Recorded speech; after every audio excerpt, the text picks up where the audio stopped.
నా పేరు శ్రీవల్లి. నేను జన్నారం కాలనీ నుంచి మాట్లాడుతున్నాను. మాకు సమస్యలు చాలా ఉన్నాయి.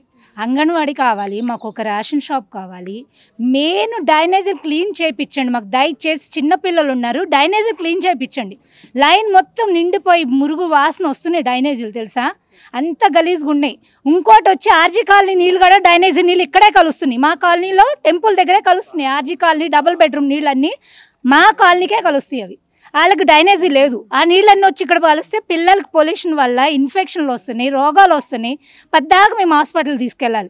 అంగన్వాడీ తీసుకెళ్ళాలంటే 2 కిలోమీటర్లు వెళ్ళాలి. నేను కడుపుతూ ఉండాలి. పాలు ఎవరు, ఒక గుడ్లు ఇది చేయరు, వెళ్ళి రమ్మంటారు. ఎవరు వెళ్తారు? నైట్ ఏమైనా సమస్య వస్తుంది మాకు. వాళ్ళు వచ్చి ఆశా వర్కర్ ఒక్కళ్ళు వచ్చి పట్టించుకోరు. డ్రైనేజీలు తీయమంటే మేమిద్దరమే ఉండం, మేము చేయలేమంటారు. మరి ఎవరు చేస్తారు ఇవి? మేము ఓట్లు వేసి గెలిపించాం మిమ్మల్ని. మేము గెలిపించినప్పుడు మీరు బాగానే వస్తారు, ఓట్లు అడుగుతారు, వెళ్ళిపోతారు, వచ్చి గెలిపించుకుని వెళ్ళిపోతారు. మళ్ళీ తిరిగి వచ్చి పట్టించుకోరు ఏమైంది ఏంటి సమస్య అని. ఒక్క బోరు అక్కడ అన్ని డ్రైనేజ్ నీళ్ళే కలుస్తున్నాయి. ఆ బోర్లో కూడా డ్రైనేజ్ నీళ్ళే కలుస్తున్నాయి. మొత్తం ఎల్లో ర్యాషెస్ వాటర్ వస్తున్నాయి. ఇదివరకు బాగా వచ్చాయి, ఇప్పుడు మొత్తం ఎల్లో కలర్ వస్తున్నాయి. ట్యాంక్ వాళ్ళు కడిగిస్తే తెల్లారికి పాగుడు పడుతుంది. మీరు ట్యాంకర్ నీళ్ళు పంపిస్తున్నారు, ఎక్కడి నుంచి పంపిస్తున్నారు? మొత్తం మురికి నీళ్ళే వస్తున్నాయి. ట్యాంకర్లో కూడా నెత్త పురుగులు, చిన్న పురుగులు అవన్నీ వస్తున్నాయి. ఎలక్షన్లు అప్పుడు బాగానే వచ్చి అడుగుతారన్న మమ్మల్ని.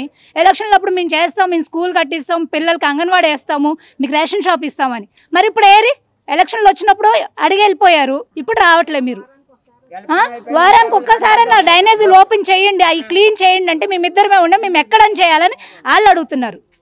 మున్సిపల్ ఆఫీసులో కంప్లైంట్ ఇచ్చాం, ఇప్పుడు వచ్చి ఒక్కళ్ళు వచ్చి పట్టించుకోలేదు. మాకు డ్రైనేజీలు కానీ ఒక మోరీలు కానీ తీసింది లేదు.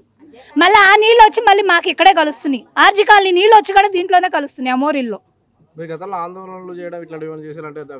ఇది వరకు చేసామండి, పంపించారు, వెళ్ళాం కలెక్టర్ ఆఫీస్కి వెళ్ళాం. కలెక్టర్ ఆఫీస్కి వెళ్తే కలెక్టర్ గారు లేరమ్మా, వస్తారు, కూర్చోండి 2 వరకు కూర్చున్నాం, 3 వరకు కూర్చున్నాం, 4 క్లోజ్, వెళ్ళిపోతారు కలెక్టర్ ఆఫీస్ కాడ నుంచి.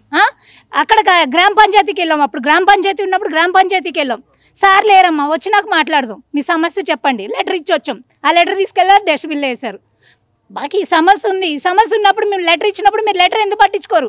మేము ఇటు తిరగంగానే డస్ట్బిన్లో ఉంటుంది, ఆ డస్ట్బిన్లో లెటరు.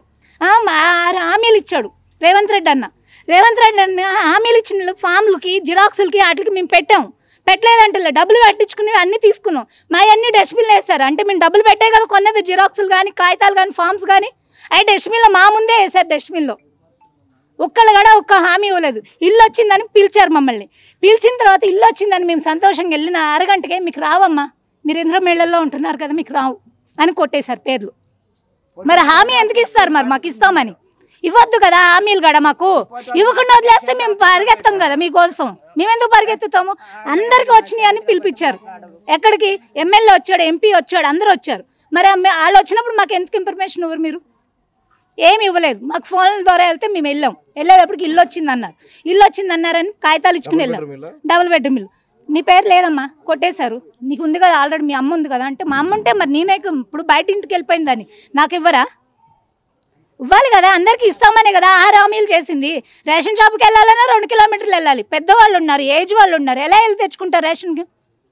వాళ్ళు వదిలేసుకోవాలి. ఇక రేషన్ బియ్యం తెచ్చుకోవడం మానేయాలి. 60 రూపాయలు 70 రూపాయలు ఆటోలకి వెళ్ళాల్సింది. మేము దాని గురించి పోరాడుతున్నాము, మాకు న్యాయం చేయండి. ఇప్పుడు ఈ మీడియా ద్వారా మేము ఎందుకు చెప్తున్నామంటే, మాకు చాలా ఇబ్బంది ఏంటంటే పొల్యూషన్ అయ్యే చెట్లు కూడా పెట్టారు మాకు. చిన్నపిల్లలకి ఆక్సిజన్ ప్రాబ్లం అవుతుంది. అది ఆక్సిజన్ వల్ల చాలా ఇబ్బంది పడుతున్నారు చిన్నపిల్లలు. మా బిల్డింగ్లోనే 9 మంది పిల్లలు ఉన్నారు, అంగన్వాడీ లేదు. అదేమంటే 1000 మంది అవుతే పిల్లలు పంపిస్తామంటారు. మా ఒక్క బిల్డింగ్కి వచ్చి ఒక 9 మంది 10 మంది పిల్లలు ఉన్నారు, చిన్నపిల్లలు, అంగన్వాడికి వెళ్ళేవాళ్ళే.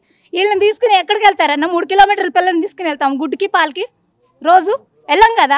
మేము పెట్టమని ఎన్నిసార్లు ఒత్తుకున్నా కూడా ఒక్కసారి కూడా పట్టించుకోలేదు ఎవరు.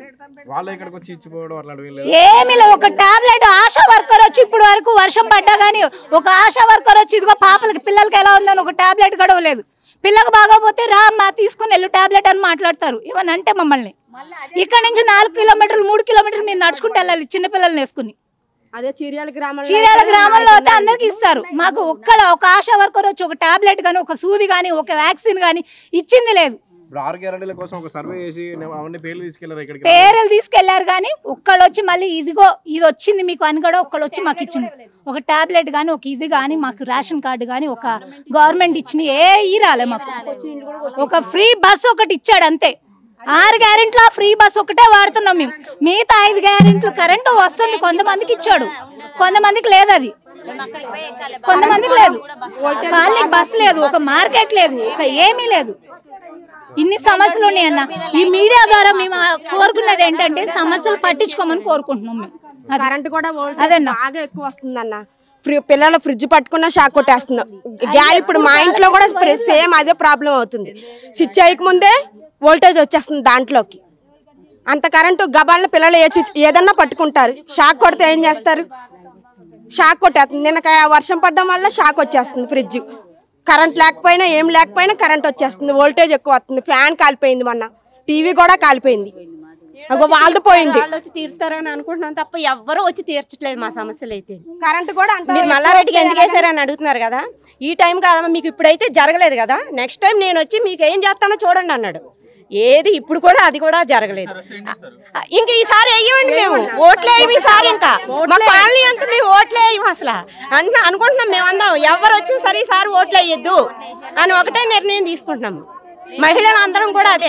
ఆర్జీ కాలనీకి వచ్చాడు మల్లారెడ్డి, ఇన్నిసార్లు వచ్చాడు, మీటింగ్ పెట్టాడు, ఆర్జీ కాలనీకి వెళ్ళాడు, ఈ పక్క కాలనీకి రాలేదండి. ఇప్పుడు వచ్చి ఏ పెద్ద మనిషి కూడా, ఏ మంత్రి కానీ ఎమ్మెల్యే కానీ ఏ పెద్ద మనిషి కూడా రాలేదు ఈ కాలనీకి. ఎవడో ఉన్నదని అసలు లెక్కల్లో ఉన్నామో లేదో మాకే తెలియట్లేదు.